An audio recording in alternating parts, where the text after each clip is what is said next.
Welcome, everybody, to the Get Bit Podcast, the podcast for blurs, for nerds. If you have a fandom, you are most certainly welcome here. We are your hosts of the most, myself, Spartan, Tafari TV, Show Guy Joe. Fellas, it is Labor Day weekend. How we feeling? Hey, if you're at Dragon Con, drink water, because I have seen only alcohol in the last 24 hours. Man, if that is not, folks is dropping like flies of all places. But yes, if you are at Dragon Con, you lucky ducks, please hydrate. I told y'all False Fall was not going to last very long. We got back to Summer 2.0 because unfortunately summer is not done with us yet. But Joe, what about you? Ready to work all through the weekend, as always, because my job doesn't care if it's a national holiday. For all those that don't know, Joe is a healthcare professional. And yes. We thank him for time and a half on Monday. We appreciate. Okay, I was going to say if they're not giving y'all, as long as they haven't taken that away, right? Hazard pay, overtime pay, night pay, and time and a half, well deserved. We appreciate y'all on Christmases and New Year's. Weekend shift. That too, but we still thank you for your service. Shout out to all the nursing majors who get volunteered for lonely duty on New Year's and Christmases. Right. Especially those working in the ERs during Labor Day weekend, because Lord knows y'all get the crazy people. But we still appreciate y'all the same. As you can tell, guys, we are a bit of level upside. We do try to watch language on the show, but words do fly. At the same time, we do show video game trailers and movie trailers that might be too intense for young adults, so viewer discretion is advised. Aside from that, welcome. So we might as well go ahead and get into it. We do got a couple bit of news before we get into the Tokyo Game Show lineup. The first one is basically Digimon Storytime Stranger. Joe, do you want to give some background on this before we play the trailer, or just let it play? So this is a new Digimon game from the Digimon Story franchise. So we had Digimon Story, Hacker's Memory. Now we got Time Stranger. The difference with this one is they gave it a budget. As we chuckle, if you've ever watched Digimon, you'll understand why we're trying not to laugh hard. But anyway, Digimon Story. We're talking about the Digimon I've been seeing has been on par with everything else. Go watch the new Adventure reboot. Tell me I'm wrong. You're not wrong. I'm trying not to laugh. Anyway, here's the trailer.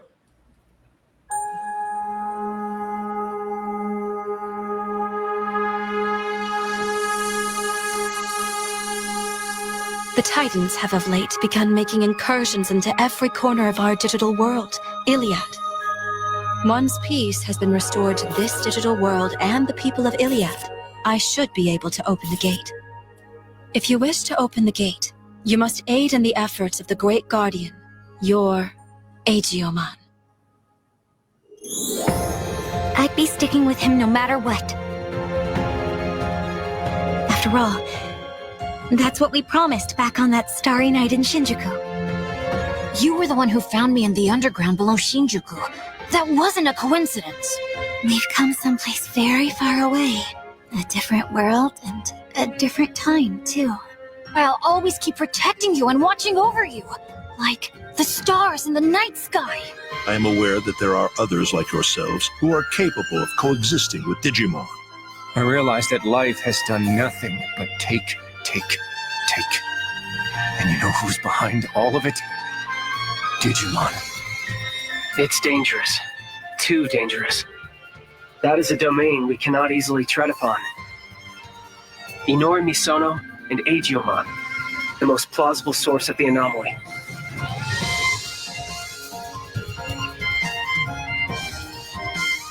From this moment forward, they're to be recognized as Class A anomalies. Go at once and eliminate Aegeomon, along with Inori Misono. The natural laws of the world have already begun to break down.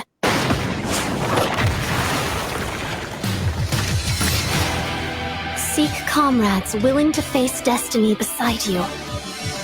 The time of the world's end draws near. When all the clock's lamps are lit, the truth shall be revealed.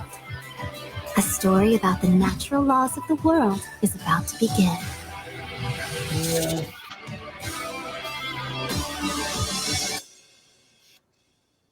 Oh no.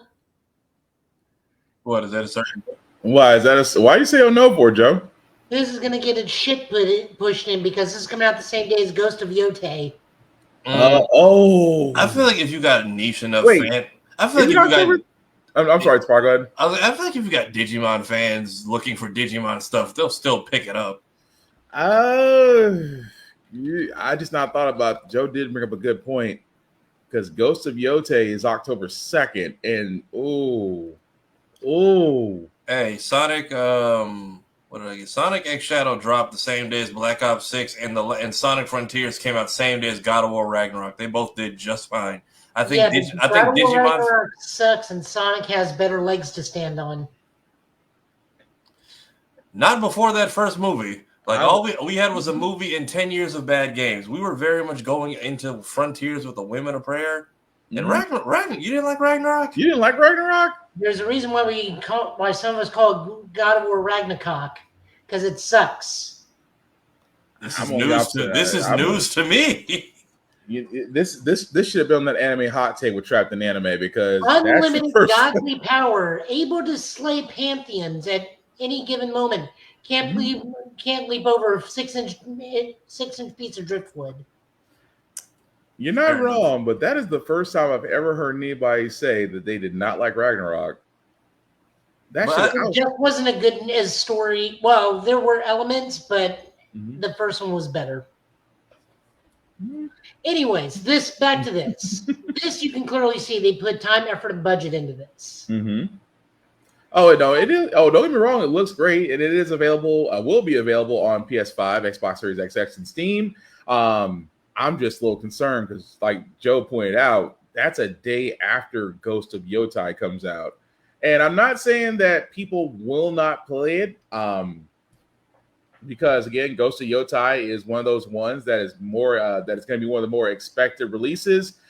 I'm just saying, you could at least give it a week, at least go a week after. That's all I'm saying. But I think hardcore Digimon fans will show up as well as what I'm guessing is RPG fans.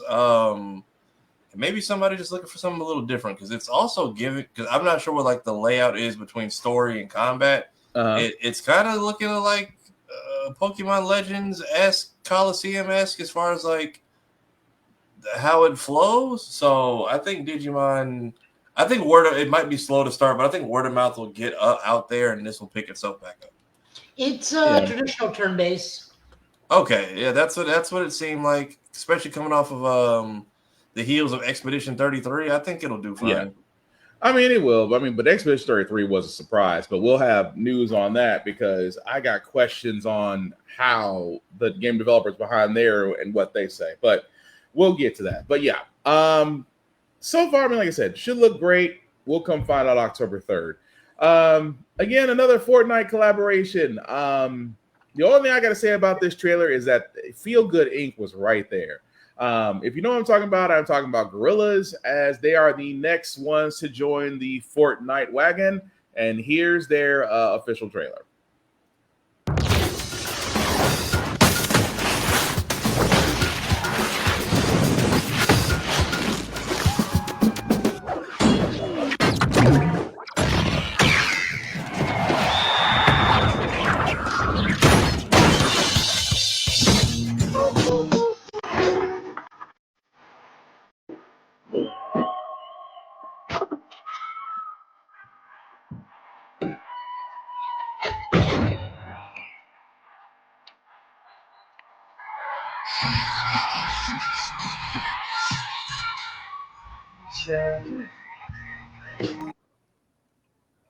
So that is the next collab for Fortnite. As you can see, Gorillas will be appearing there, giving a concert, as they see will probably be skins and things of that nature.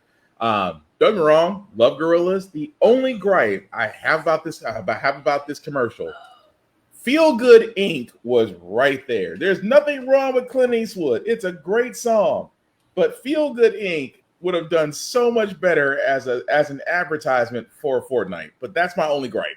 I think you could have used Clint Eastwood, but you could have had more of a gunshot montage of them, or like them using the weapons with like a slow-mo walk. Yeah. Because to have like such a calm and grim song but with such of those like grim lyrics that it has, I think that would have been a better use of it. But I kind of like that they got the original band. I'm surprised they couldn't get the Powerpuff Girls guy in here, but maybe he'll be a skin later on.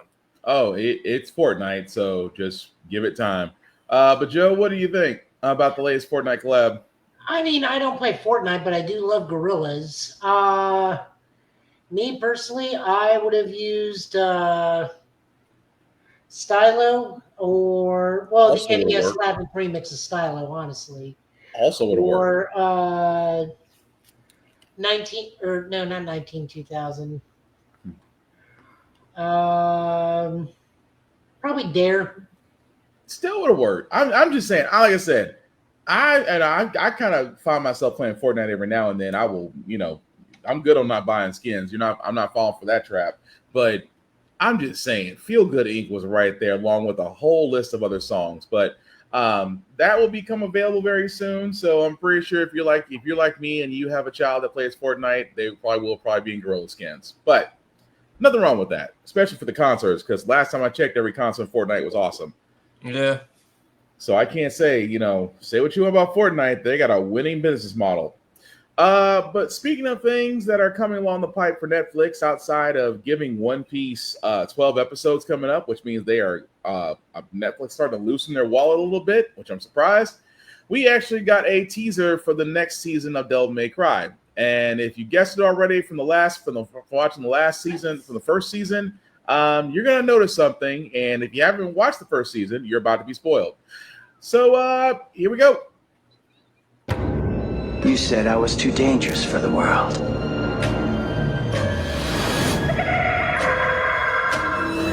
I'm here to help you. What's the catch?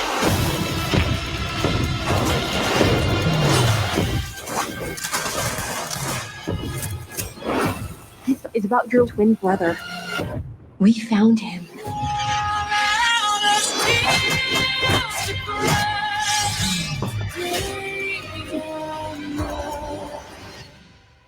You learned how to make an entrance. That's new. I hoped it would be you, little brother.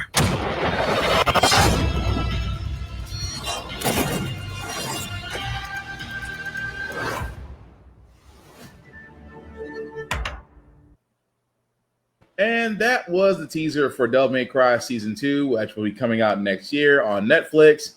And we actually got to see Dante's brother Virgil. I want to say starting since Devil May Cry 4, I guess that kind of look, 4 or 3. Was it 3 or 4, Joe? You muted. We first got to know him in 3. Okay. So yeah. So from 3, it's kind of been from there. It looks like they are taking elements from every Virgil interaction, so I'm not against it.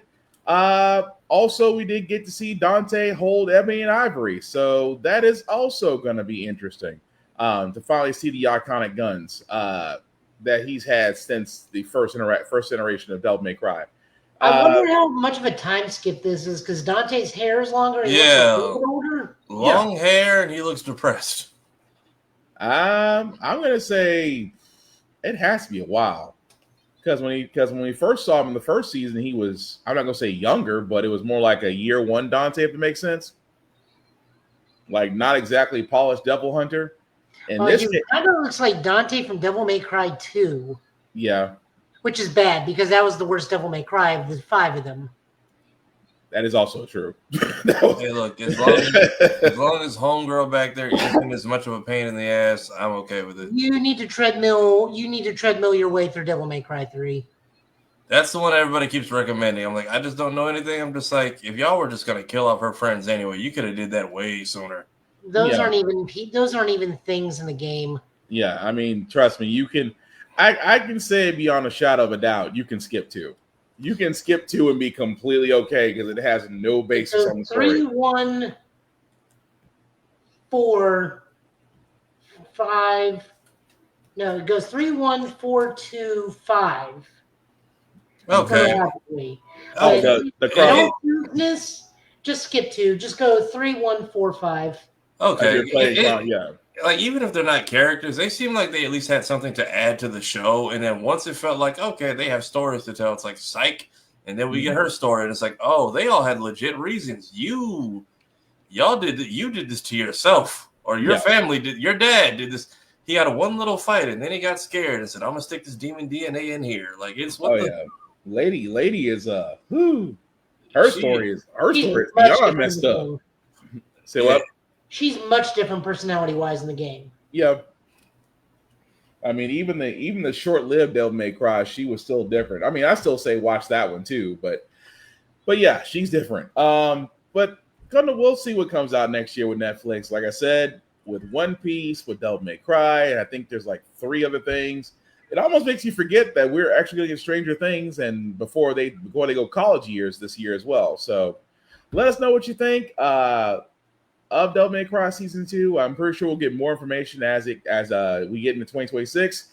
But I have to give Joe credit for the next one on this one, because Nintendo, we have asked as fans, we want another Star Fox game. Don't get me wrong, Star Fox 64 was cool. Star Fox Adventures was it was something. Adventures was just a reskin of another game that they yanked off and that's the crazy part I'm realizing about the GameCube is how many games were supposed to be N64 titles, and then they just like, all right, upgrade the polygons and throw another title. They made up for it with Assault. Assault, I still need to get a copy of, but Assault, from what I can see, is a very good game because they actually do a good mix of air combat, ground combat, gun combat, and then it's like a virus that's like infecting everyone. And then the final boss, you and Starwolf having to team up, was also pretty dope. And then after that, it's like, all right, we're just gonna rehash 64 one time per console, pretty much. But like we said, we want another Star Fox. We would love another Star Fox game, especially since though you have more. You have the Wii, you have the Switch 2. You have upgraded technology, but somebody. Did we get a Star Fox game for the Wii? I think we skipped a whole console generation. Yeah, we didn't get a Star Fox game for the Switch. I don't even think we got one for the Wii, if I'm right. I think we got GameCube, nothing. No, we got GameCube, the DS, that DS game that nobody played, and then I think a Wii U title. Yeah, Star Fox Zero. Command. Yeah. Star Fox Command, yeah. Command was great for what it gave us with the lore for like each individual ending. Nobody wants to play top-down Star Fox though. Pretty much. And that's why, again, Nintendo put it upon themselves to sit there and say, we'll give y'all a game when y'all want to. This developer out here said, we'll do it. And it's called Wild Blue. And the reason why I'm going to be muting myself while playing this, because this is as close as you can get to Star Fox without involving the 3-headed dragon Nintendo lawyers.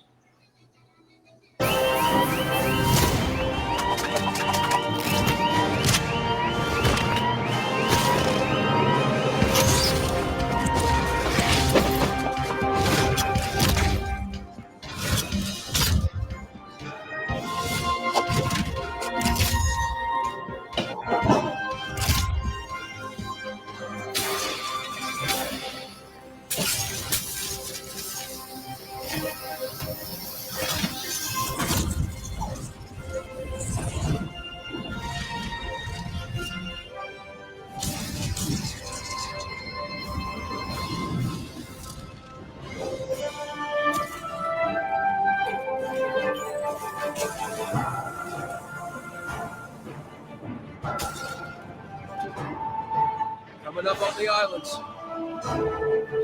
Uh-oh, we've got company! Thanks, Molly.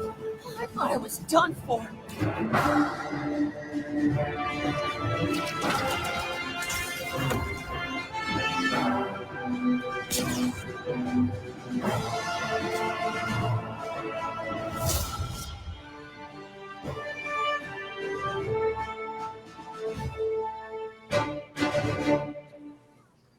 It's only on Steam? Yeah, it's only on Steam. You know, this isn't even We Got Star Fox at Home. This is Eddie Murphy's mom telling him, "I'll make you a burger better than McDonald's." Better than McDonald's? Right. And yet somehow they're still going to fight Kronos at the very end of this. Something similar to that. Hey, lady, we just got through watching. It's called Wild Blue, and as Joe has already said quite eloquently, it's not quite Star Fox. This is as close to what you can get to Star Fox without getting sued by Nintendo. I think they're still going to try, because if they can go after Power World just for the mechanic of monster goes in ball-shaped item, that aiming reticle that they have, along with the lock-on, that is going to be a peak thing for them in court. I believe so, but I still wish listed. I still want to play it. I would say this: whoever with Chuhai Labs, you guys must have watched SWAT Cats, because there is definitely some influence on the design of those planes. That's all I'm saying. There is definitely an influence. No, I will argue that there's an influence on how those planes are designed. But again, nothing like an F-16. It doesn't have to be exactly like an X. Is that what the R-Wings are based off of? No. R-Wing. You know what? That's a good question. I'm not sure what the R-Wings are based off of. Joe, do you know? Polygons. I want to. Well played. Well played, sir. Well played. Crap. Lost my way of thinking. But anyway, that was Wild Blue. Again, wishlist on Steam if you want to do it. I'm definitely playing it. Fellas, that's probably as close to a Star Fox game as we're going to get. But I know it's on Steam. I know for a lot of people, they're either going to be playing on PC or handhelds. I'm definitely down for it, but what say you guys? I'll definitely give it a shot, especially because my copy of Assault's in Japanese, and I can't understand any of it. So I could use a new freeform style type shooter. Cool. Joe, I know me and you are on the same page with this, but anything else you want to add to it?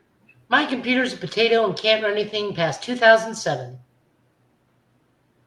So you're still somehow running Windows. You're still running Windows 2000 or 11 or 10? I'm running Windows 10, but that's about it. That's the max this thing can do. I can't play any game on high quality outside of original StarCraft 2. But if you got the chance to play it, you would. The planes need to turn into robots or tanks first. So that I would not be shocked if there's a not landmaster in aquatic form in there somewhere. I was just about to say that. There may be they may not call it a landmaster, they might call it something else, but I agree with Tafari. Master Lander. There is probably going to be something in there, so I wouldn't be surprised about that. But they got McDonald's, we got McDowell's. But it is so clean, though. It's not messy. I just like we put our toppings on the bottom. Do it instead of do a barrel roll, do an S loop. Do a full rotation. I was gonna say full rotation. I was gonna say barrel roll, full rotation. God.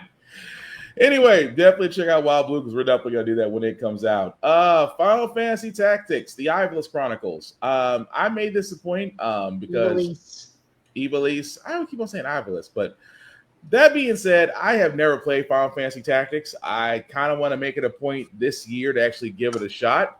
But we also now know this confirms that Final Fantasy Superstar and Final Fantasy Antologist Ben Starr is in this game. So yeah, one more time you trailed off. No, my sentences never trail off, ever. What's wrong with you? Why would you do this? I didn't hear the last part. That's why I was like, what did you say? I said Ben Starr, notable voice actor, Final Fantasy VIII fanatic, and Square Enix Final Fantasy Antologist is in this game. Okay. That's why I was like, when you said it, it almost sounded like you were just kind of fading off. Like, did I miss something? If you don't know who I'm talking about, he's the voice of Clive in 16. He's literally your main character. Okay. Gotcha. Okay. Remember, he's the guy whose shirt always like magically opens the more we cut back to him every single time. Makes sense. Okay, but for all those that haven't seen it, here's a trailer. My turn. You asked for this. Back in your place. Here he is.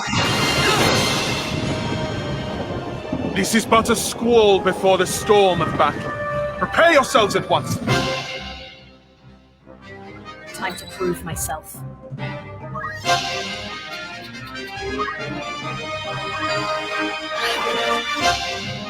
How about you? Leave that to me.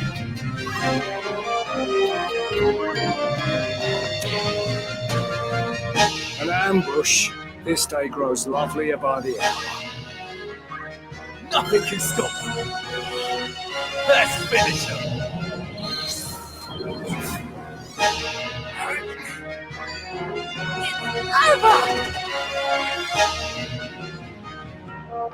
On my honor.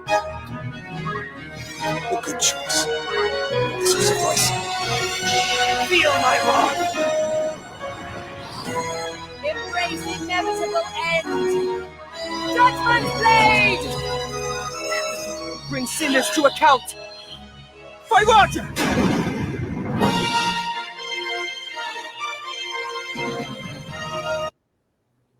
All right. And that was the trailer for Final Fantasy Tactics. As you can see, will be available not too long from now, September 30th. It's also coming out the same week as Ghost of Yotei and Digimon.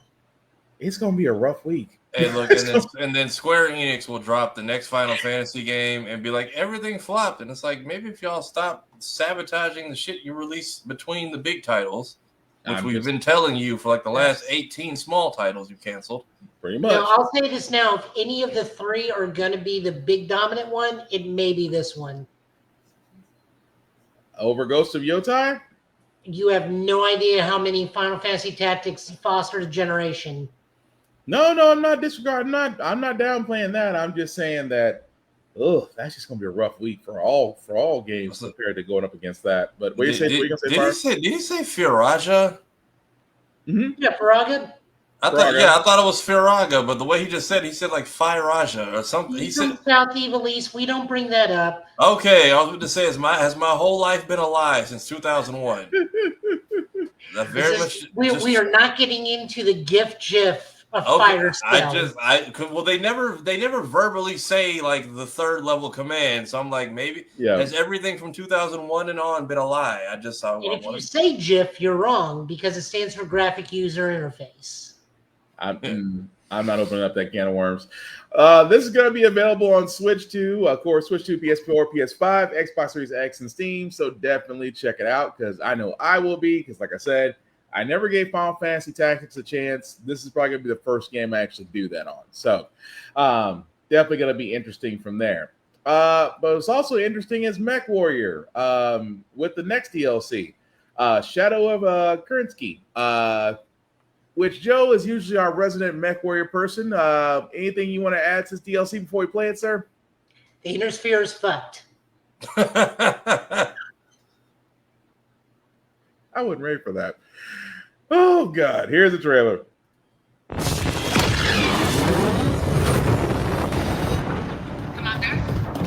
Commander, we are still drawing fire from our mystery hostiles. What's the sit rep? Whatever happened here is happening all across the core with systems. All have been hit by these mystery raiders. This is the start of a full-scale invasion. Please, help us! We were able to hold the line and beat back a wave of hostiles calling themselves Clan Wolf. So they can be beat.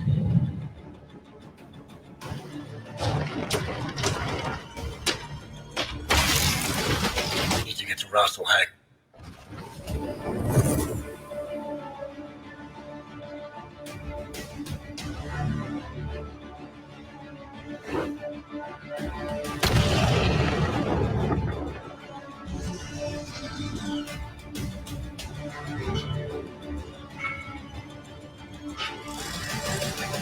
Not all valuable intel was wiped out. Where do I fit in all this? Why rescue me? Because you have something that might help us uncover who these clans really are and what they want. You Rebirths did it without our best warriors there to defend it. That was your mistake.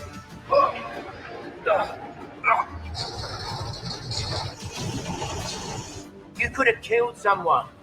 3, 2, 1, launch!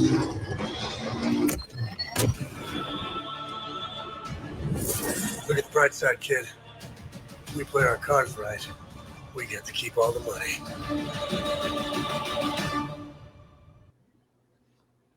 All right, so that was the trailer for MechWarrior 5 Mercenaries Shadow of Kerensky, which will be September 3rd, available on Epic Games, Steam, PlayStation, and Xbox. So, Joe, for all those that don't know about the story so far, what's actually going on with this DLC? The year is 3050, or as we like to call it, 19 Dickety, as the Kaiser took the word 20 back in the day. If you don't understand that Simpsons reference, we can't be friends. It's not my fault. I had an onion strapped to my belt, as was the fashion at the time. Anyways, in all seriousness, so the year really is 3050. We are at the very ending of the main game in MechWarrior 5 things, which is where also clans is starting to take place. This is the invasion of the clans into the Inner Sphere, the first invasion.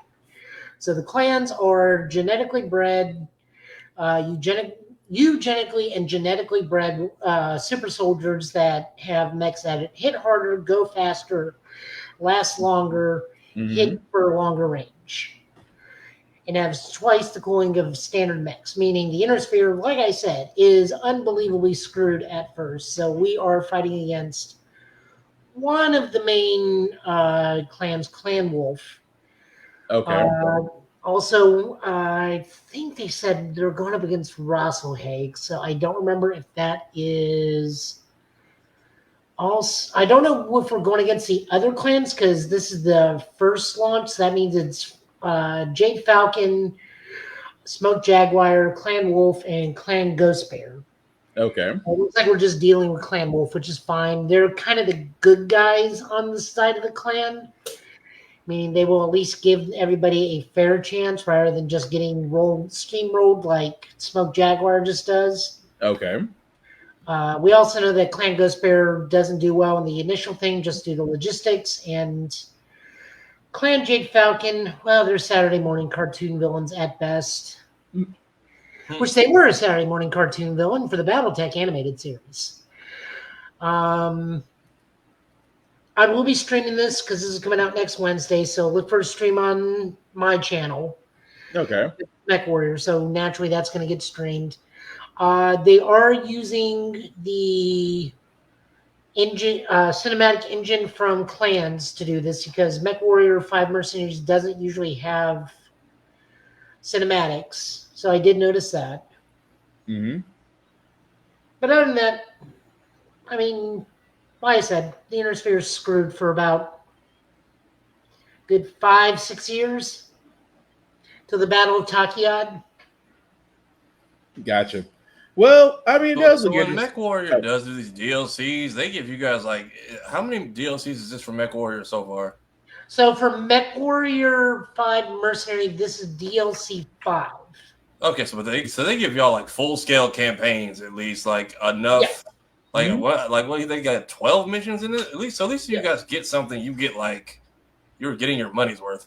So this is going to go from the initial fight of the clan until the Ilkhan, which is the main president of all the clans, is killed in a space battle, probably. Okay. Which causes the clans to retreat for a year and then come back after a new Ilkhan is elected, which is Clan Wolf. Yeah. So, okay. Well, it does look pretty fun though. I gotta admit, it's a backlog game. I have MechWarrior 5 Mercenaries. I'm ashamed to say I have yet to start it, but I plan to. I have a lot of games I need to plan to start, but life be life. I'm hoping this means they're starting to work on the DLC for either the Jade Falcon or the Clan Wolf DLC for clans, because those are the only two we don't have. Yeah, Tafari's right. They give us like full campaigns, more mechs. more ways to trick out the mechs. Like, they do a lot of good stuff for DLC. Nice. Well, we will definitely keep up with that. But speaking of things that we're keeping up with, Tokyo Game Show. That is actually coming up near the end of September 25th to 28th. For all those that don't know, this is a very popular game show that does happen in Japan. And like other video game presentations, we are all watching it to see exactly what may come out, what surprise news, things of that nature, trailers. Let's be honest, we're always craving something new. That being said, other companies have already announced their some of them have already announced their games that they will be showing at the Tokyo Game Show already. Sony has came forward and said, you know what? We are going to show Ghost of Yotai and Marvel Tarkton Fighting Souls, which will be both available at their main booth. But right now, that is the only two games that we know from Sony that they will be talking about. And let's kind of be honest, if you have Ghost of Yotai, which again, as we've said before, comes out October 2nd of this year. Other games are either before it or after it that are coming out. Marvel Tokton, which again, if you were at Evo this year, you lucky ducks got to play it first. As a part of a beta, as part of a beta, which again was a great idea because you had a lot of streamers and influencers play it. At the same time, you got a lot of data back from a beta. But fellas, we only know that this is the only two games that Sony is saying that they're going to announce. This does not mean that there won't be more games out there, but just spitballing this. Do you think Sony's holding something special for Tokyo Game Show outside of these two games, or are they just putting all their heart and soul into these two games? I don't know. It seems like everyone's pinching pennies lately, so I wouldn't be surprised if this is all. They're just like, hey, moving forward, we're just gonna tell you up front what we're putting money into. Mm-hmm. But other than that, we're just staying focused on what we got. Or who knows? Surprise! Bloodborne remaster coming through. Oh, they would if they did. How do you hurt people's feelings like that, you monster? Hey, see, now they gonna come back with a Kingdom Hearts joke. No, that was the Hollow Knight fans who were just like, they sprung up like the Huns in Mulan after the earthquake. Like, oh my god! Like I knew of the game. I didn't know people were waiting like for Silk Song like that. And then they just started calling out every fandom like, Bloodborne fans, Kingdom Hearts fans. We were like you guys, and like I just found out y'all were here. Like, what happened? Well, I will say this for waiting for Silk Song because we didn't think that was ever coming out. I am not gonna lie. I just didn't. Did they announce it like a long time ago? And this is the first we're getting like a trailer and it. Okay, because I'm like I didn't know the first Hollow Knight was hyped like that. I knew it was good. I didn't know it was like good. I'll put it this way: Silk Song got announced back in 2023. It wasn't until this year we actually got a trailer and a release date. Okay. So that's why everybody's just like, when it got announced 2 years ago, it's like, okay, cool. 2024 passed, nothing. 2025. I kept seeing the Silk Song is real, like One Piece, and I'm just like, I'm glad. I'm just confused. Also, why are y'all calling out Kingdom Hearts fans by name? Like, what? Now, I wouldn't do that to Kingdom Hearts fans. I'm sorry. They were being nice. They were just like, your turn is coming. We were waiting too. I'm like, but for how long? Because it's going on half a decade here. I'll put it this way. Look, if I waited 10 years for Final Fantasy Rebirth, I can wait 3 years for Silk Song. But again, Joe, what about you? What about your thoughts on what Sony's coming out with so far? And if they're, keeping things close to the vest, or is this pretty much it? It's Japan, so I don't expect too much surprises because, they're going to tell you exactly what it is. But we got people in the comments all the time on these shows like, where's so-and-so? Where's so-and-so? Like, mother effer, they literally told you what this list is. Mm-hmm. For PlayStation, I'm not too surprised they're going to focus on Ghost of Yotai, like, not in the least. Death Stranding 2, they're probably adding in more stuff. Mm-hmm. Monster Hunter Wilds, they're probably going to go into more specifics around Title Update 3, which is the Final Fantasy update. Mm-hmm. Then everything else, I have no idea. But like, it's currently listed. I'm not hating on it. Neither am I. I'll say, I'm not mad about Yotai. I'm not mad about Tokuton Fighting Souls. I still think that Sony may hide something up their sleeve. That's just me, but again, we'll find out near the end of the month. But if this is all they're going with, it's still a nice lineup because it's two of the more anticipated games that ever been announced. So, but again, I think Sony's holding something close to the best, and we'll probably not announce it until September 25th. Moving on to Koei Tecmo, because they have also gave up their lineup. I guess this is pretty much going to be it. Neo 3, Hyrule Warriors, Age of Imprisonment, and Ninja Gaiden 4. Now I will say this: all three games, looking forward to. I love Neo. I love Ninja Gaiden 4. I love what they're doing in Ninja Gaiden 4. I can't wait to play that. Hyrule Warriors, Age of Imprisonment. Laney, if you are watching, I know this is up your alley as well on Geek by Heart. But again, I'm pretty sure, similar to Sony, I think they're going to come out with something else. But if not, still a solid 3-game lineup. But what do you guys think? I'm curious, what are we doing with this Hyrule Warriors? Because you pissed everybody off with the last one. And this one, I'm just like, is it going to be self-correcting the timeline, or? From my understanding, and I wish I had Lady on here because she can explain a lot better than I can. It's supposed to fall in.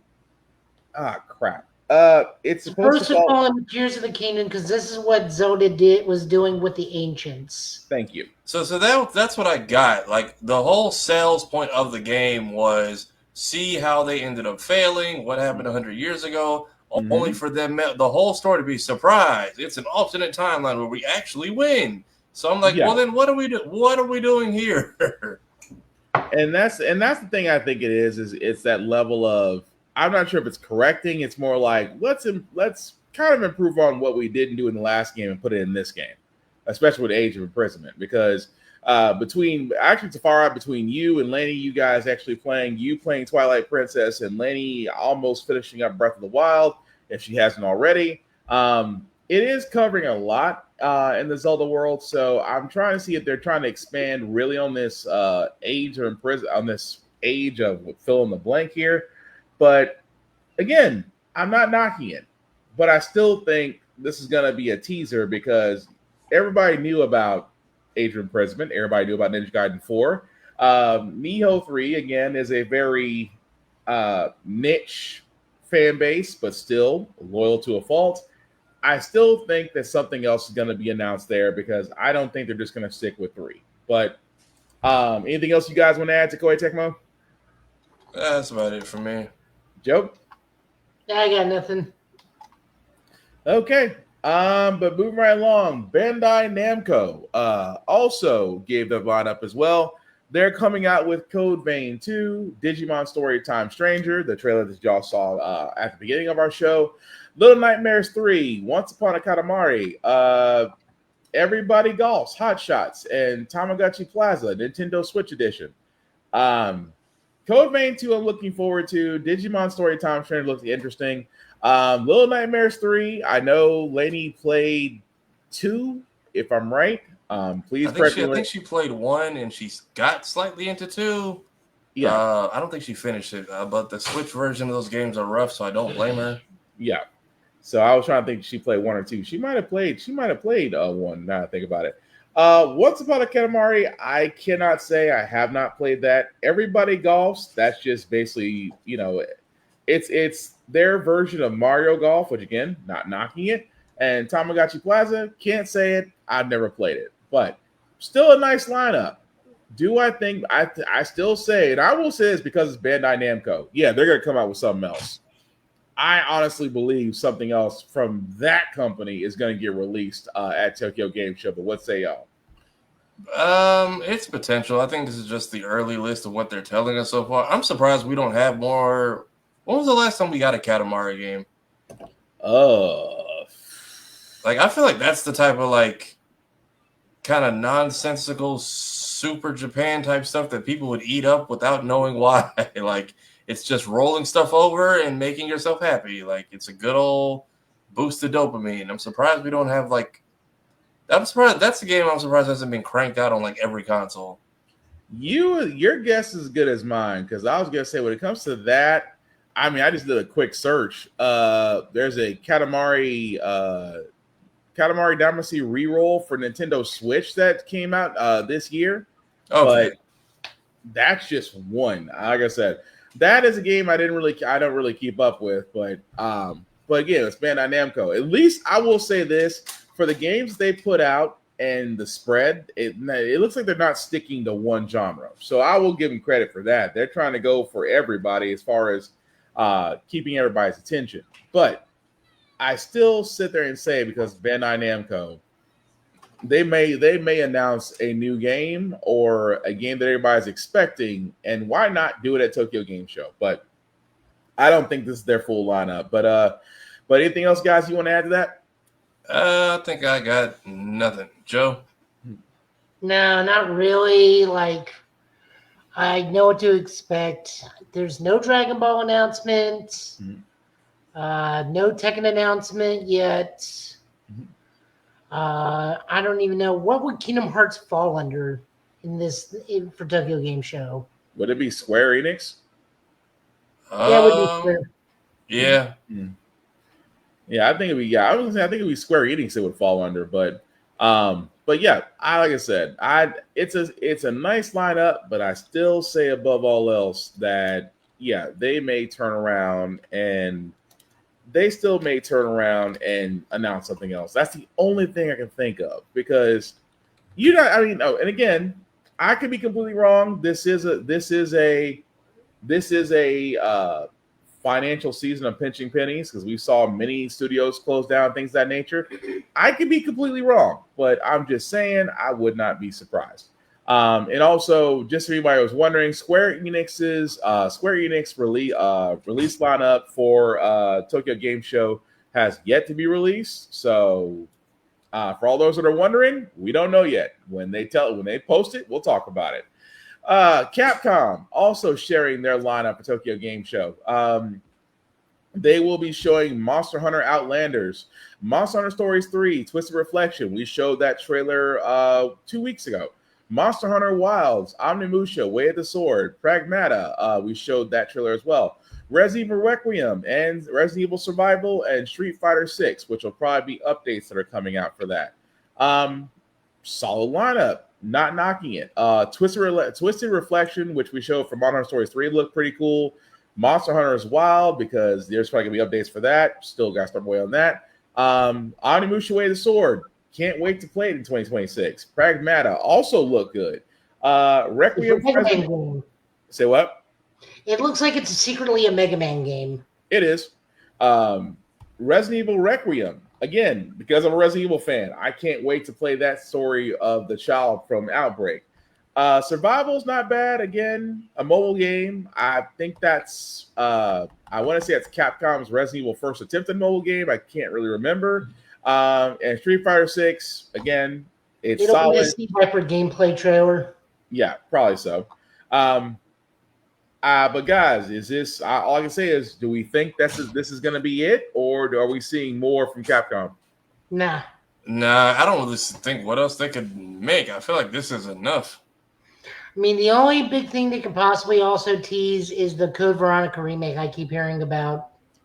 I thought they killed it, honestly.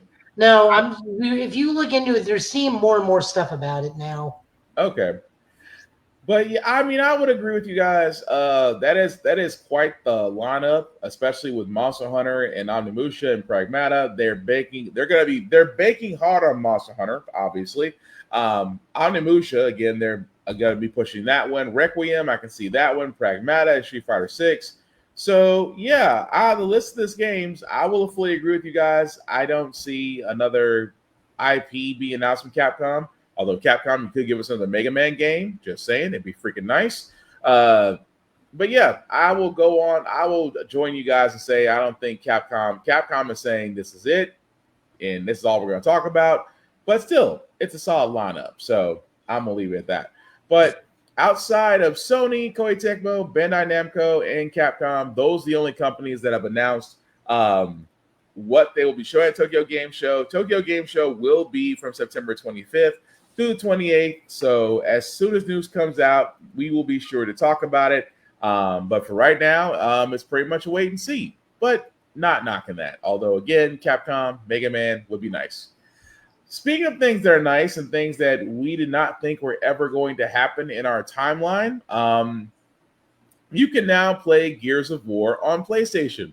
You can now play Helldivers 2 on Xbox because they both dropped as of yesterday. I'm not going to knock it. I'm a Gears of War fan. It's just Gears of War Reloaded, which is basically the original game with just updated graphics and mechanics. If you've never played Gears of War, I highly recommend that you do. It is one of my favorite third-person shooters. The story from 1 to up to now has been great, although Gears 5 was a little but definitely check that out. And Helldivers, let's be honest, everybody in this room has played it. Do we really have to say anything more about Helldivers outside of just join Super Earth and defend freedom? I want to know where the mass outrage is of having to sign up for an Xbox Live account to play Helldivers. Is that required? Yes. So where's the mass outrage for that? I think they gave up. I'm going to be honest with you. I think they gave up. Or they got around it. Because actually, now that I think about it, actually hold up. Because I don't think... You do need to make a Microsoft account to play on anything Xbox. For the PC, I think you just needed, a Steam account? Or yeah. For PC, it was just a Steam account. Okay, so where's the outrage of having to make a Steam account? But that's the thing, though. I just see, because I've heard nothing, it's either people have accepted it or just that that fan base already has accounts, so they knew what they were getting into. That's the only thing I can think of. Yeah, but that doesn't make any sense because that was the big argument over having to make a PlayStation account just to play Helldivers. I think it was security and accessibility because I know PSN wasn't in all of the countries that were basically Helldivers was being played in. So a lot of them was like, hey, even if I did want a PSN, you guys literally don't have servers here. So I still can't sign up. So I think it was whereas Microsoft, because it's Microsoft and almost a lot of people have a Hotmail or a MSN account. Right. Or an Outlook. I think it's more accessible. It's just, hey, you're attaching Helldivers to your Xbox account, which you already have, versus making you make an Xbox account to get Helldivers. That's the thing. I've heard next to nothing. It's not like, and the thing about it, that's the part that I'm kind of struggling with because I know the first time when Helldivers was like, oh, well, you're going to need an account to play, and all the PC world was like, no, we don't. And if this is what you're requiring, we out. So I remember that. But now that Helldivers is on Xbox, see, that just makes me think. Just because if you're playing on Xbox, you obviously have to have them. You have to have a Microsoft account. So I'm not sure if there is some objections. I'm not sure if they're either there or just it's not as loud as it used to be. I really don't know. But same. I'm sorry, what? I was saying same. I haven't seen much of anything.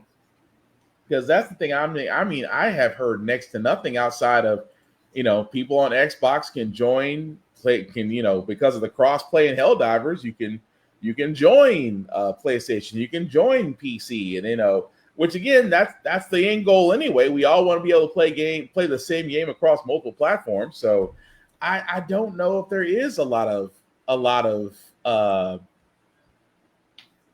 issues with that. I really don't know. But if you ever wanted to play, now's the time. And if you're wondering, Helldivers is not on Xbox Game Pass. You will have to pay for it. So yeah, but only $40, I think, which I think it still costs right now. Yeah, it's still $40. It's not bad. Gears very much plays like Gears 1. I know there's some balancing stuff, but it's fun. It's chaotic. Helldivers. Mm-hmm. They keep creating new missions because now they have twice the amount of people, so people keep clearing them out in a day and a half. Yeah. Also, the Halo 3 ODST collab is dope. I'm currently trying to save up to be able to buy those items versus just throwing my credit card at the screen. Pretty much. Although if you never played Halo ODST, you should go back and get a chance to, because still, it's short, it's sweet, but still fun. Joe, anything else you want to add to that before we move on to the next one, sir? No. All right. That being said, before we get to Clair Obscur, Xenoblade. Me and words right now is hard. Xenoblade Chronicles 2 may be on the Switch 2. Keep in mind, this is a rumor. This has not been confirmed by Nintendo or by the creators of Xenoblade Chronicles. Although, again, with Nintendo Switch 2 and its hardware, it should have no problem playing it. I started Xenoblade Chronicles. Unfortunately, I never did finish it. I did actually purchase 2 as well on a backlog. Haven't started that as well. But if it is going to be on Switch 2, it would work. Like I said before, the hardware could work just fine. I would hope that it would not be a port. I would like for them to actually remake it. I would like for them to do upgraded graphics. I hope it's not a port, just because that to me would be disrespectful. But what say you guys about this? I mean, how heavy of a push would it be giving the Switch in the first place? Not a lot. I also heard that they are trying to tell people, like, you don't have to make everything Switch 2 exclusive. Build it for the original Switch, and we'll just put it on the Switch 2 is what I'm hearing. Yeah. So if it does get it, cool. I can see us getting a lot of Switch 2 ports, which is just going to be a next level upgrade. Mm-hmm. But I can take it or leave it. Joe? It'll just be a port, but, everybody needs their giant booba anime sword waifus on the next console, which is what exactly this game is. Yeah. This game is like, of the three, this is the most anime of games. No argument there. You're 100% right. But like I said, I've only played the first one. Still haven't completed that one. I have a lot of games that I really need to go back and complete. But let us know what you think. Would you be looking forward to this if it is on Switch 2? And would you hope that they would remake it, or would you be happy with a port? Definitely let us know. But I do want to talk about this one because, again, I've played it. Joe has played this. Clair Obscur Expedition 33. Arguably should be Game of the Year, because this was a group of this was done by a studio that did not have a big budget, that did not have big names behind it. This was such a sleeper that honestly nobody saw how successful this game was going to be. Again, I played it. Joe has played it. I've got nothing but praise for it. It actually did put a twist on turn-based gaming, especially with counters and parries. You will find out very quickly how good you are, or that you need to practice. I'm one of the ones dodging, no problem. Parry, problem. But if you have not played Clair Obscur Expedition 33 and you're planning to, you might want to either mute us or, look away for a couple minutes, because the reason why we're talking about this is that the director behind the Expedition 33 says this is not the end of the franchise. He says, quote unquote, Clair Obscur is the franchise name. Expedition 33 is one of the stories we want to tell in this franchise. Exactly what it will look like and what the concept will be is too soon to announce. But what is sure is that this is not the end of the Clair Obscur franchise. Now, this answers one question, because how the first game ended, I did not see a sequel to that outside of replaying the whole cycle, because because for Expedition 33, it really comes down to the fact of a grieving family that has the ability to create a painting world to where folks go on this cycle of living, but really not living. But the impossible choice that you have at the end of 33, because again, spoilers, people either side with Mael or people side with forgot his name already. Damn, I forgot his name that fast. The son who died. Crap, I completely forgot the name. I completely forgot, and I'm blanking right now.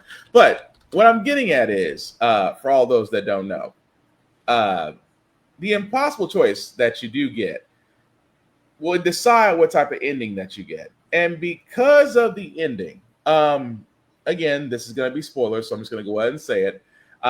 Either you continue, Verso, that was his name. Sorry. It took me a second. So between Verso and Mael, again, spoiler alert, Mael basically restarts the whole cycle all over again because she doesn't want to lose anybody.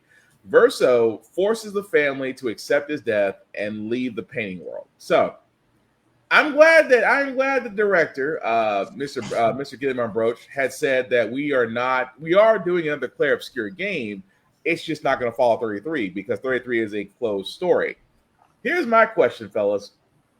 Because of the bar being set so high with Expedition 33, will this studio have a problem? Sandfall Interactive is a studio name. Will they have a problem living up to the expectations of the next game? I think as long as you don't rush it, you should be fine. Like, I don't need this next year. And then even with the name, this is their first game, or this is... Oh, this is their first. This is Sandfall Interactive's first IP. Yeah, because Clair Obscur Expedition 30 already sounds like it's part 3 or one of a series. So I wouldn't be shocked if they make another one. I just don't feel like you need to one up this with everything you do. Just put the same love into whatever you're making that you did with this and take your time. I agree. Joe? Whatever they make, I'll at least give it a shot. This one, the game was enjoyable. It's a very oddly paced rhythm game, but you know. And I agree with that. And I again right behind you, Tafara, on that one. Don't rush. Because again, for the time, and again, I guess I shouldn't say I'm not very worried because the time they took with Expedition 33 should be the same amount of time they take with the next game. I will say this, it is a high bar of combat that they did with the next game, with 33, with the music, with the soundtrack, how the combat was paced in the story. It was definitely your time being taken on this. But I will say, as long as they don't rush it, then the next game will be fine. But I'm kind of curious to see where they're going to go with this franchise, because you went from, a painting-like landscape. I can only imagine what the next game's going to be. But we'll see. But moving right along, guys, we kind of envy you guys right now in Los Angeles. The reason why is because of the movie The Long Walk.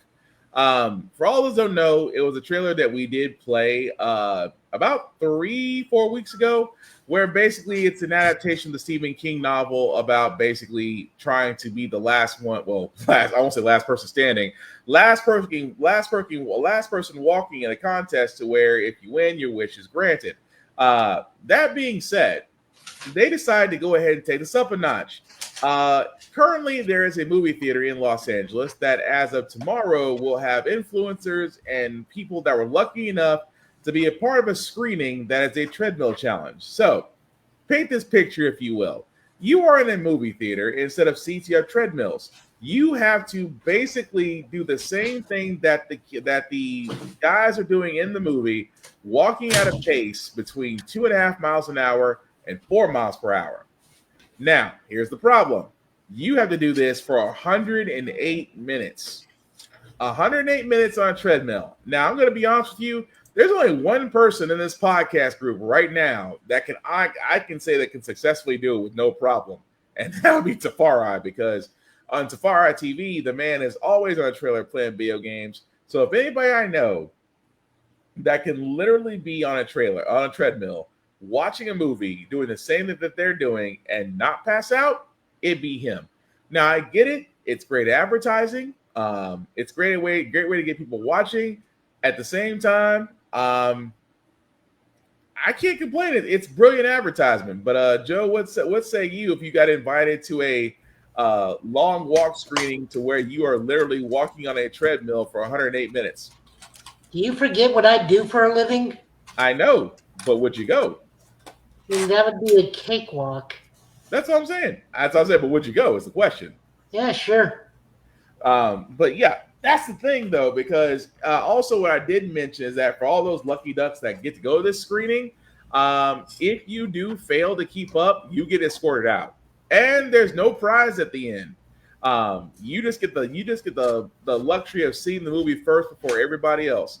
And Elaine says, "Oh, I couldn't do that unless it was for big money." You know what? I wouldn't be surprised, Laney, if they turn around and try to. No prize. I wouldn't be surprised if someone looks at this and goes, "We could make a game show out of this, outside of things that we haven't already seen before." But what do you guys? I know, Joe. I know I asked for your opinion on this, Safari, because let's be honest, you do this practically every day. I need them. One, I'd go. Two, I need them to film it. I need them to film it just like they filmed that other crowd reaction video where apparently everyone's heart rate was apparently super accelerated after the first killing. Yeah. Which I'm also realizing the horror movies, you don't get a lot of teenage brutalization even in R-rated flicks. Yeah. So the first teaser I saw where they blatantly blow some dude's jaw open, that was jarring. And and the video he's talking about is actually this here. I'll just I'll mute it while that way we're talking about it. But yeah, this was another movie theater where again they're not on treadmills, they're sitting down, but they are connected to biometrics. And as you can see there, they're pretty much saying, okay, we're just gonna go take your vital signs while you're watching this movie. And the crazy part is, as you see Mark Hamill and you see, of course, this stuff, and of course, they're not showing the gory scenes because it's YouTube, but what they're going to say momentarily is what Tafara just said, is that within the first 20 minutes, everybody's heart rate is over 2.5 times the average resting rate for the next 40 minutes. And they never came back down, which means that this movie pushed heart rates over 200 beats per minute, the equivalent of a fighter pilot's body under 9 G's of force. That means they were dang near in hypertension for 108 minutes. So the only thing I can think of is that if their heart rates were this freaking high during the movie, I'm afraid to ask what was shown during the movie. I'm really afraid to ask if your heart rate was up that high. We said, Lenny, and they would make a game show. Yeah, they really would. But I still want to see The Long Walk. I still got to finish reading the book. But what say you guys? I know I asked you guys if you guys would go with that, but still, is it still great advertising on their part to sit there and say, this is how we get people to watch the movie and just to really enjoy it, or is just a shot in the dark and hey, look, it worked. Yeah, it's good because I definitely thought this was just going to be movies coming, movie out type deal. I didn't expect them to go this hard on the promotion, but I'm kind of glad they're trying because the concept is good, the hype is there. It's just how much do you put behind it, and thankfully they're putting something behind this. Yeah, it is. But Joe, what say you? Anything else on that before we move on? No, this just looks fun. Gotcha. All right. So also some other PlayStation news that we do have for the month of September. They are giving new monthly games, Psychonauts 2, Stardew Valley, and Viewfinder. I can only speak on Psychonauts 2. It's fun to play. If you ever get a chance to play Psychonauts, you really should, because it is definitely something you would not be expecting. I can't speak on Stardew Valley or Viewfinder. They kind of look like more exploratory games, but Joe, Tavara, would y'all know about them or played them? I've heard of these games, never touched any of them, but if these are the basic ones, I maybe will check. I'll at least add them to the library, maybe check them out later. Joe, anything on that? I know Stardew Valley is my little sister's favorite games, but she's a big farming simulator person. Apparently Stardew Valley is the one that was made by one dude. Okay. Blown up since then. Psychonauts 2, super fun. First level does kind of creep me out with all the teeth and whatnot, but they actually do give you a warning. Yeah. About that. Also, Jack Black's really good in this game. Viewfinder, never heard of it. Fully agree with all of that. But that's the games that we are getting. Of course, it's your last chance to get Lies of P, DayZ, and My Heroes 1 Justice 2. Before they do leave the PlayStation library. So if you haven't already, definitely check them out. Also, this made me smile because Spider-Man Brand New Day is getting the Jackie Chan fight team to basically come in and choreograph the fight scenes. For all those that don't know their work outside of every Jackie Chan movie, Shang-Chi and the Ten Rings, they actually choreographed the fight scenes for that entire movie. So the fact that Jackie Chan's team is behind this on Brand New Day makes me immediately relax. But what say you guys, knowing that, outside of the castings that we do know they're going to be having, that Mr. Chan himself and his team will be doing the fight choreographies and setups. Does this make us feel a little bit better about Brand New Day, that we stop being less concerned and just now waiting for the release, or do we need more? Honestly, stop telling me stuff. Just let me know when y'all got a trailer ready at this point. Fair. Joe? I don't think we're going to be seeing this. I don't know if the team is going to be there for fights necessarily. They may be there for stunt coordination and stunt setup. So we may be getting just some really high caliber stunts. Either way, I'm looking freaking forward to it. But like Tafara said, it is getting to the point where, you don't got to tell us everything. Just give us a trailer, which we probably won't get one until next year. But it would be nice. But I'm not knocking it because, again, it's Jackie Chan and his fight team. I mean, his fighting / stunt team. So I am not knocking it. I am looking forward to it. Outside of what Tafara said, just stop giving us information and just give us a trailer. But that being said, fellas, anything on the review and anime review side that anybody wants to bring up? Hey, I told y'all Dr. Stone was gonna get violent and bloody, and when people started leaking and they just rolled credits, that pretty much solidified where we're at. I can't remember who does or does not make it out of this. My manga message or memory is blurry. Shit got really real this week. Understood. Joe? We introduced a new rival for Marin for Gojo in My Dress Up Darling. We're going to be starting working on a new cosplay. In the Rain with You, we finally get to hear the little Tanuki dog speak for the first time, like actual barks, no physical voice. Nothing new there. And that's all right this week for anime. I haven't really gotten to sit and watch everything I usually watch, but always down to watch those two as soon as they come out. Gotcha. Okay, and for me, Kaiju number 8. Love what they're doing now. I want to spoil it because, again, what happened in episode 2 was still raw. So again, if you haven't seen it, go ahead and do so. Sakamoto Days, still great. Can't knock that if you haven't already seen it on Netflix. But yeah, that's gonna be my viewing too because life be lifing. But it's Labor Day weekend. I'm planning to catch up with a lot of shows that I missed out on. But with that being said, before we move on, any other news we got left before we move on to comics? Nope. Cool. Just want to make sure. So, as Tafari is about to join us back momentarily, he's gonna be mobile. But before we do get into comics, we do always want to shout out Rick's Comic City, Nashville's #1 go-to place for comics, for mangas, for anything geek and blurry. You can definitely find it there. 2 locations, Nashville, Tennessee, and Clarksville, Tennessee. And, of course, their website at rickscomiccity.com. Also, support your local libraries, support your local comic stores, support your local indie artists, support the indies. Trust me, you will miss them all when they are definitely not available. Hey, Cap. Hey, guys, playing Miles Morales right now and have you play on your screen. Thank you. Appreciate it, Cap. So as we get to that, Joe, I do see that you have your comics up. So as soon as this screen agrees with me, whenever you're ready.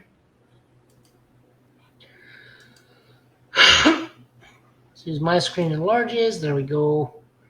We're looking at Flash number 24, Bad Moon Rising Part 6, written by Cy Spurrier, art by Vasco Gorgiev, and colors by Matt Herms.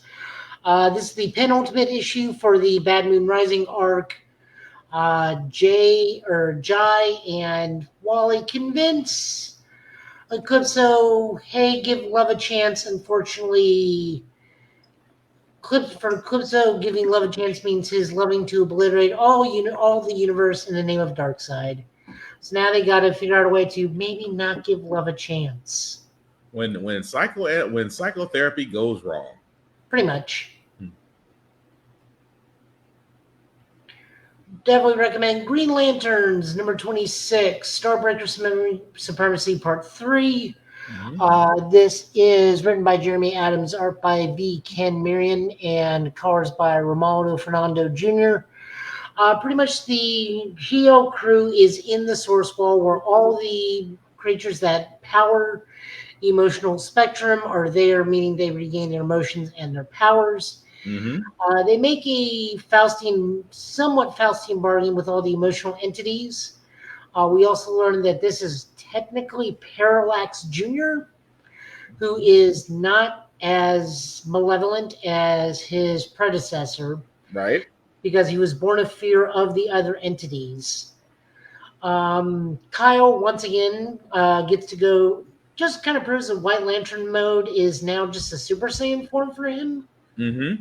I have a argument with Hal forming the Buster Sword in this issue to deal with the enemies, and it's not my usual pettiness against Hal Jordan. It's because it doesn't fit Hal Jordan. I don't see Hal ever sitting down to play Final Fantasy. That's definitely more of a Kyle construct, just for like the sheer nerd. But Sinestro reference that he would make or no. But Sinestro having a chainsaw? No, that makes sense. That actually does make sense. But like I said, giving Hal it's literally just a Buster Sword. Just made no sense to me. I mean, I don't mind him making swords, but for him a generic broadsword or long sword would work well. Just him making the Buster Sword made no sense to me in character-wise. No, that's fair. I can see that. I thought it was pretty cool, but I was like, like I said, it's cool. It just doesn't make sense that it's Hal's construct. Fair enough. But it is interesting how they got all the creatures off the source wall to agree, and then they were like, "Hey, we just want to use you to get you out." Ultimately, they're going to have to return to the central power battery so they can restore balance. Yeah, but I thought that was the whole idea was like, we're just going to use you guys to get on out, and then immediately Hal decides to chain everybody. Like, nope. It's like, no, I don't trust any of y'all, which was actually smart. But no, it was a good issue. Yep. Superman number 29. This is Legion of Darkseid Part 2. This is written by Joshua Williamson. Art and cover art by Dan Mora. Colors by Alejandro Sanchez. You are not seeing things incorrectly. Superboy Prime is back. Superman also is aware that he is talking to somebody, but that somebody is us, so it doesn't matter. This is moving the actual main storyline plot of the DC Universe along, where the Darkseid corrupted Legion of Superheroes is slowly coming into the standard reality. So Superman and Superboy Prime go to the Darkseid reality of the Legion of Superheroes to try to find them. We run into some of the standard ones, but one of the Legionnaires is a double agent, and Superboy Prime just does Superboy Prime stuff. Can we have one run where Superboy Prime is not a villain? Well, I don't think he's a villain per se in this one. I do like the fact that he's just punching realities till they get there. And Superman's like, what in God's name are you doing? It's like, breaking out of reality. This is a normal thing for me. I just, the way they're writing this, I was like, we already had him as a villain. Let's not go down this rabbit hole again. Oh, and Time Trapper just being like, well, I'm done here. Peace. Oh yeah. Doomsday is let me shut up. Time Trapper just pieces out. Like, yep, we're good. I'm out. He's like, I need it elsewhere. See you when I see you. Overall, not too bad. Great art, really enjoyable. It's not bad. I just don't. My whole thing was, can we not go the villain route with Superboy Prime? Give the man just one arc. But that's my only gripe. I think he'll turn himself around in the next one. I think he's just playing triple agent. Mm-hmm. Moving on over, we have Immortal Legend of Batman. This is written by Power Ranger authors Kyle Higgins and Matt Groom, with art by Erica D'Urso, and of course the Man Machine Dan Mora, with Igor Monti and Tamara Bonvillain as the colorists. Mm-hmm. This is just Kamen Rider Batman, just straight out. He even has his own rider kick. This is Tokusatsu Batman, and probably this is going to be the only Batman title I sink money into. I'm so glad I'm not the only one. That's all I gotta say. You said what I wanted to say. Well, I mean, we knew this was going to be Tokusatsu Batman. It's Kyle Higgins and Matt Groom. But you said exactly what it is. Kamen Rider Batman. That's exactly that. Mm-hmm. He is hunting someone impersonating Bruce Wayne. We find out it's the Two-Faced Man, who I guess is part of a supernatural thing. And along the way, he picks up his own Robin and Nightwing, which also have their own transformation abilities and henshin armors. Mm-hmm. Again, this is just a Batman I am more than happy to read. Because basically, I mean, I like the story and how they're going with it, and and the twist at the end. I'm like, so we're gonna bring in Hush. So how is he gonna fit into all this? But no, I can see that, but I do dig it so far. Isn't his henshin command Beyond the Night or something? I want to say yes, if I'm remembering that right. I don't know if it was Beyond the Night. It's one of those two. Yeah. But he has his own transformation command, so Still, Kamen Rider Batman. I was like, just enough not to get sued, but no, I liked it. Yeah, no, this was solid. Yep. Moving on over to Marvel, we got Emma Frost White Queen #3. This is written by Amy Chu, with art by Andrea DeVito and colors by Antonio Fabula. Emma goes to Hong Kong, escapes her current whereabouts using hilarious telepathic powers. My favorite one was Hug It Out at the airport, and escapes to Hong Kong, where she meets up with two Chinese triad leaders, a mother-son thing, and Emma does something very sweet for the mother, who then she escapes once again to go to London to find out exactly who betrayed her. Solid artwork. This was a fantastic issue, in my opinion. I really, really dug it. Emma being a sweet, wonderful woman to children still. Just telling the little girl who's like, I suck, and she's like, no, you don't. You're a wonderful individual. And then helping out the mom, giving her new memories with her deceased husband. Love it.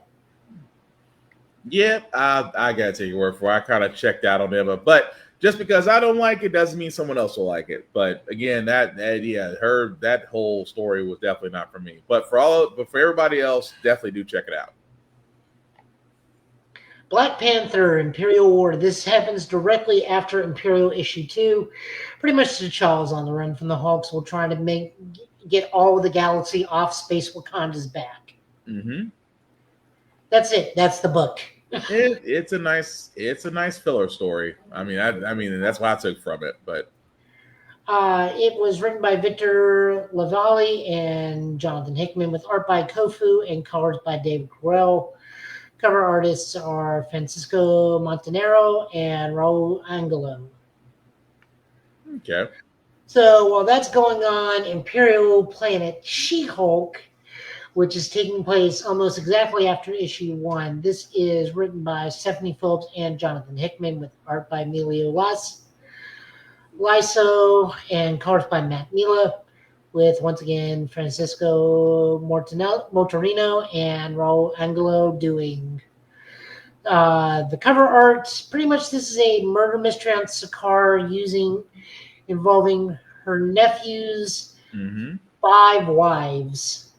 And then once we saw that thing, we learned, well, justice technically doesn't exist. Earth justice doesn't really mean much on Sakaar.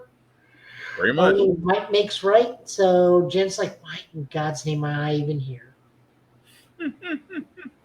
And waiting for Hope to come back.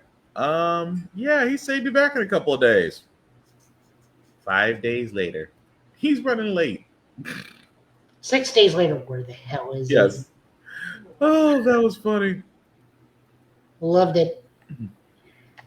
We're looking at Miles Morales, number 37.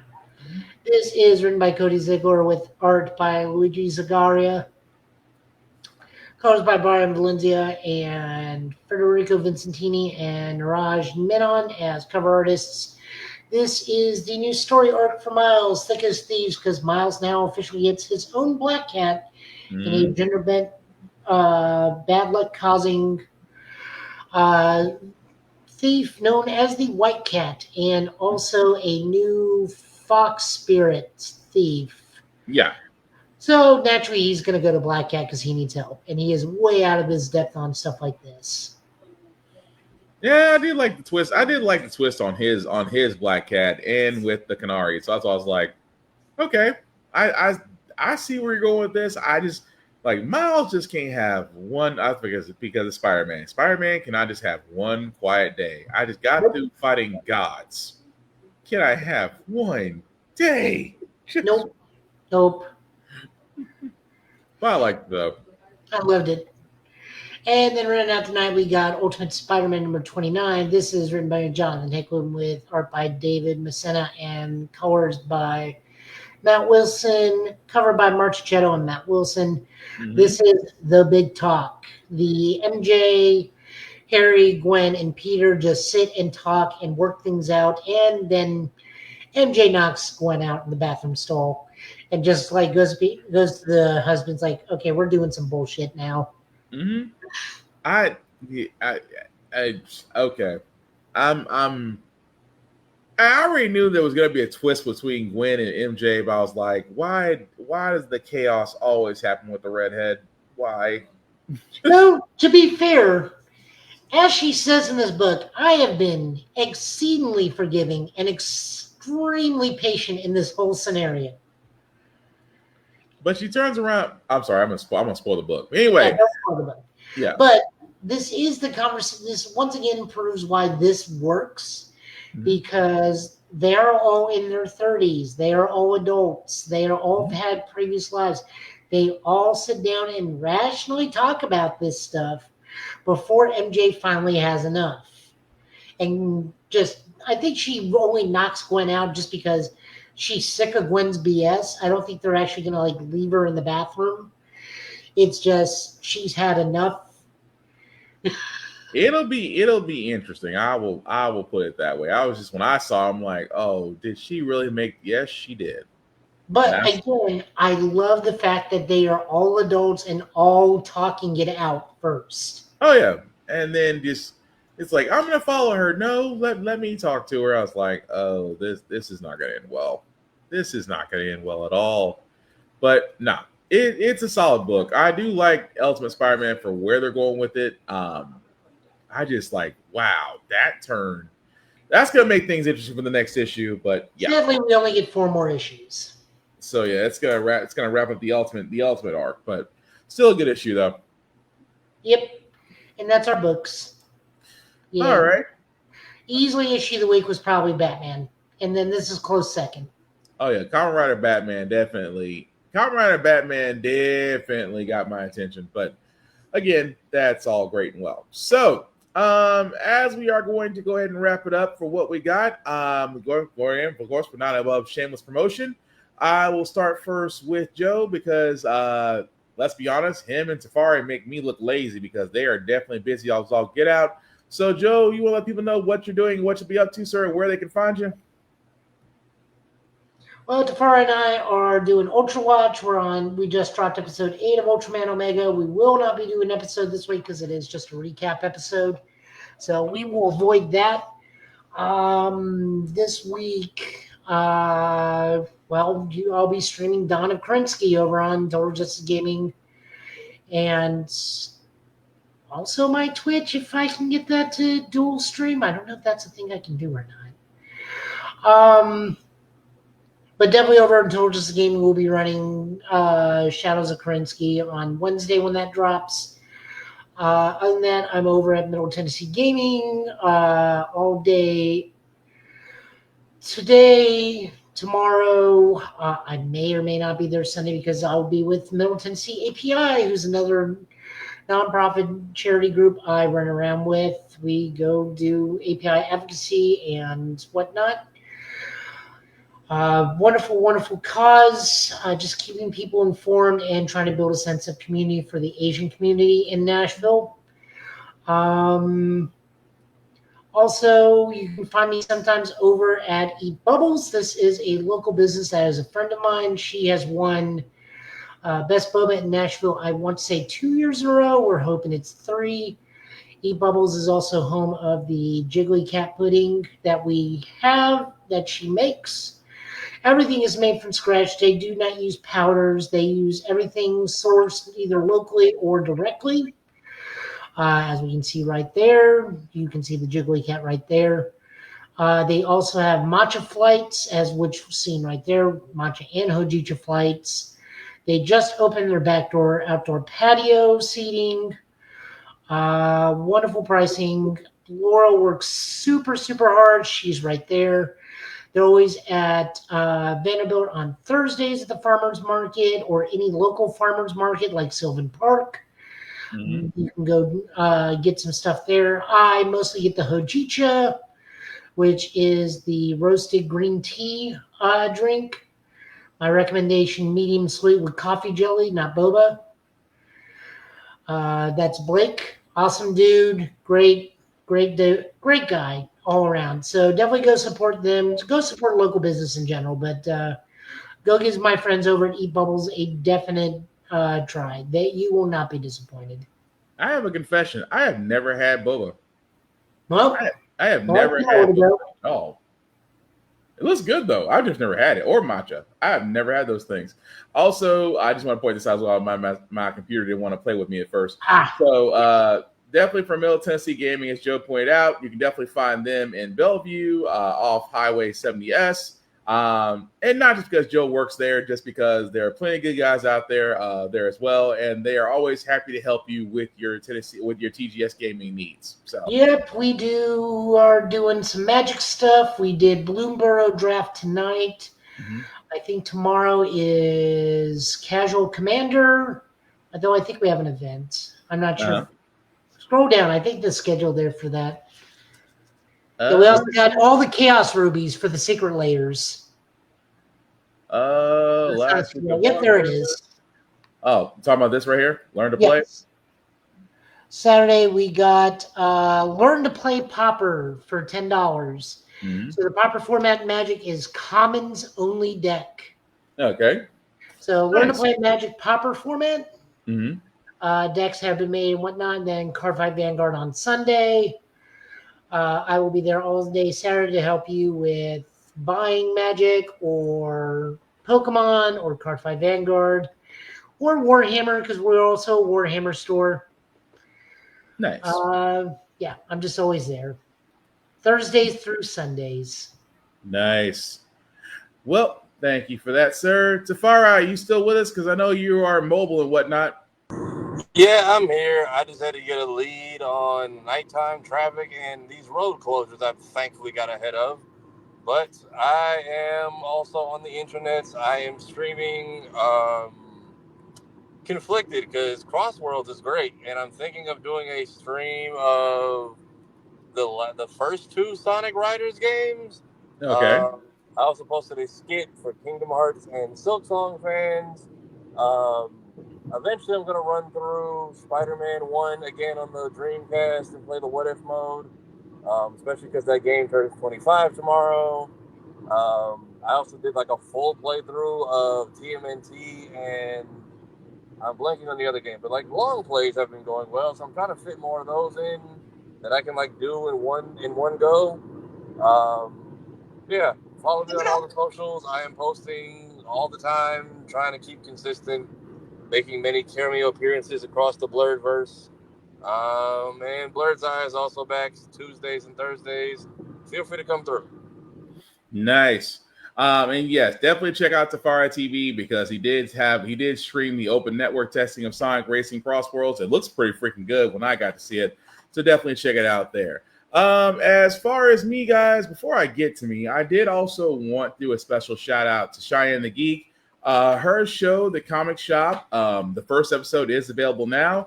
If you haven't seen it, here's the trailer for her show, literally called The Comic Shop. Welcome to OMG Comics. Welcome to OMG. Oh my goodness, the hair, the pink. Someone's a fan. You don't know my life. I'm Stephanie Okeke, and I am one of the founders of OMG Comics. Smells like money. We've only been open for a few months, so, we're still getting the hang of things. Ha! You missed! Am I okay? Am I bleeding? We write in the blueprint of how we do it. Nobody gets into the comic book industry because they want money.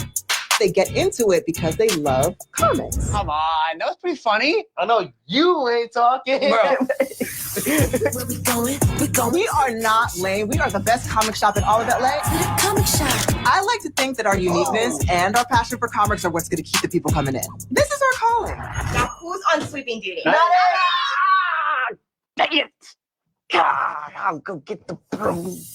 We're going to the comic shop. Stephanie, so you're running a zoo. Stephanie, so you don't clean your store like you don't clean your room. Stephanie, comic book shop.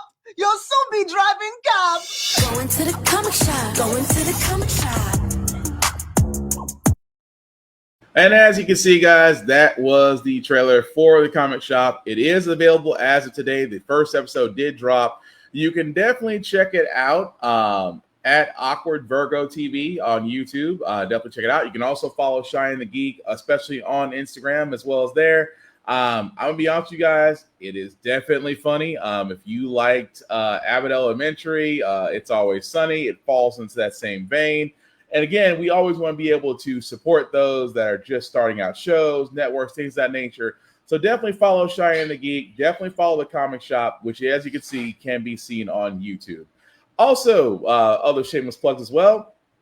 Definitely check out Always Press Record. Why? Because the Gaming Podcast can be seen there as well as other shows. You can definitely check them out on the Roku channel, the Amazon Fire TV app. Always at alwayspressrecord.com. Blurrstation.com, again, another site that we do want to hype up. Why? Because movies, television shows, entertainment, things of that nature can also be seen there at the table that we're building. $10.99 a month to stream Blur Station. Go to blurrstation.com, hit the join now button, select the Bird's Eye View Affinity membership, and anybody there you can select would be more than appreciated. And again, guys, support, because again, that's how we get the things, that's how we get our tables built. That's how we get our content, things of that nature out there. So definitely check that out as well. As Bama, we see you're here, sir. Roll Tide as always. But as for myself, guys, please follow the Give It Podcast on all socials, Facebook, YouTube, Instagram, Twitch, TikTok. Myself, Black_Spartan615. Again, follow me on all socials. Like, share, and subscribe. We cannot do any of this without you guys. At the same time, please follow Blurred's Eye View as we are back streaming Tuesdays and Thursdays with various topics and guests. We actually had some dope guests this week, especially speaking on mental health and other things. So definitely check them out as well. Also, check out Roomful of Blurs. They're going to be right back this Sunday. Basically, with News of the Week, of course, with Navy Montel having his own panels at DragonCon right now. So if you are at DragonCon, definitely say hi to him. He'll be more than happy to say hi back. Also, check out Roomful of Blurs. Check out Geek by Heart, as Lainey will be streaming, of course, Breath of the Wild. Her husband, Jay, will be streaming Gears of War very soon, so definitely check them out as well. Also, check out Fresh Press by Z, our nail tactician, who actually is wonderfully talented. So if you do have aesthetics that want to be done and you actually want them done with an anime twist, definitely check her out as well. And also check out Mayhem Media as he does his pull lists and comic books and movie reviews and things of that nature. So definitely check all these people out on the socials, because we all support each other and therefore you will not be disappointed. The rules still apply, guys, when it comes to cons. Again, respect the cosplayer at all times. Cosplay is not consent.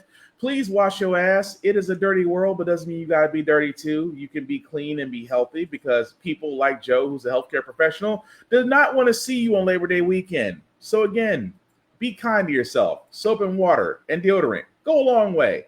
And the number 3 rule I have for myself, as everybody else, guys, be nice, be kind, talk, share, and discuss your fandoms. Don't be a dick, and we'll all be cool. But with that being said, guys, we will hopefully be back here next Friday, same Get Bit time, same Get Bit channel, with news of the week. And it is Labor Day weekend, guys. For all those that are celebrating, please, again, it's the weekend. I get it. Make smart decisions. Nobody wants to be in jail over the weekend. Nobody wants to be in an ER over the weekend. Please make smart decisions. At the same time, and if you are working, may your shift go quickly, and may you get paid time and a half, because again, we all should be off. But for all those that that have to be working, we thank you for your service. So, any last words, fellas, before we call it a night? Go play some video games. The console wars are over. Pretty much. Joe? You're muted, Joe. Always remember, just because Thunderbolts is out, meaning we do not support John Walker and any of his antics. I watched it again last night. I am upset for Taskmaster all over again. But that's besides the point. Just because he's a funny monster and a horrible person doesn't mean he's not a horrible person. We do not stand that man. Oh, man. I'm sorry. That took me out.